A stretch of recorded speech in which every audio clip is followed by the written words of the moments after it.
Hey guys, it's David, and welcome to another episode of Right Politics. Today is October 29th, and across America and the world, there are a number of growing, I call them radical protesters. They're unseemably on the side of these terrorists, and it's very disturbing to see so many people in America and across the world basically side with jihadists.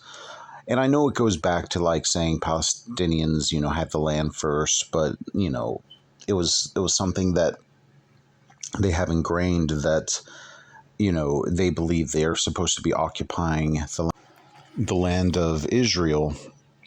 But the Palestinian people have elected leaders who are pro-Hamas, and even Hamas leaders that are in the governing state of Palestine. And the whole thing is like, you cannot have terrorists lead your country. It's just impossible. The Taliban's leading Afghanistan. Hamas is leading Palestine. Joe Biden wants to make Palestine a national state that is recognized by the United Nations after this war, to hopefully separate any future conflict.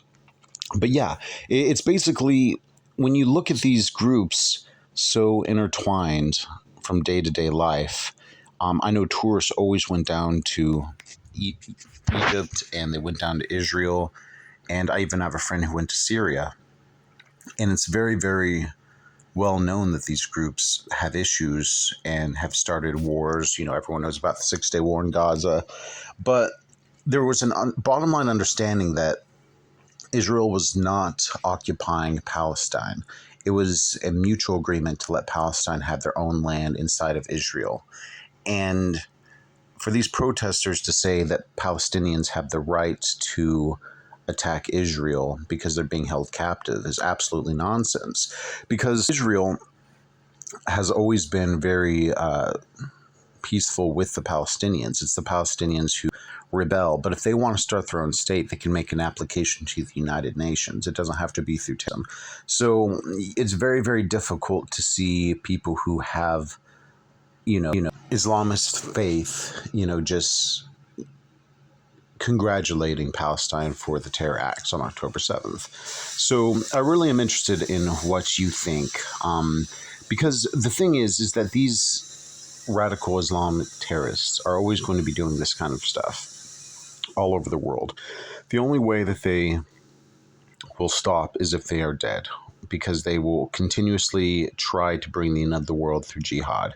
And it's insane to believe civilians would actually support them from the comfort of these first world countries, like Palestinians living in New York, Palestinians living in England, Palestinians living in like freaking high class, where everyone's equal and you don't have to be worried about getting killed in the street because you don't wear jihad or whatever.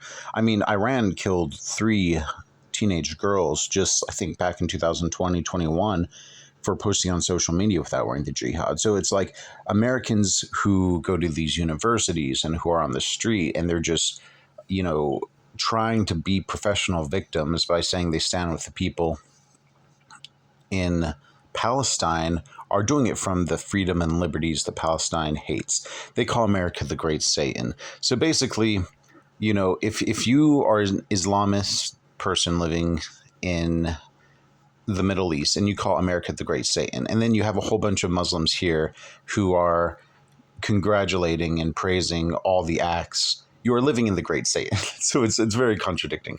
So let me know what you think in the comments. Please like and subscribe. We'll see you on another episode of Right Politics.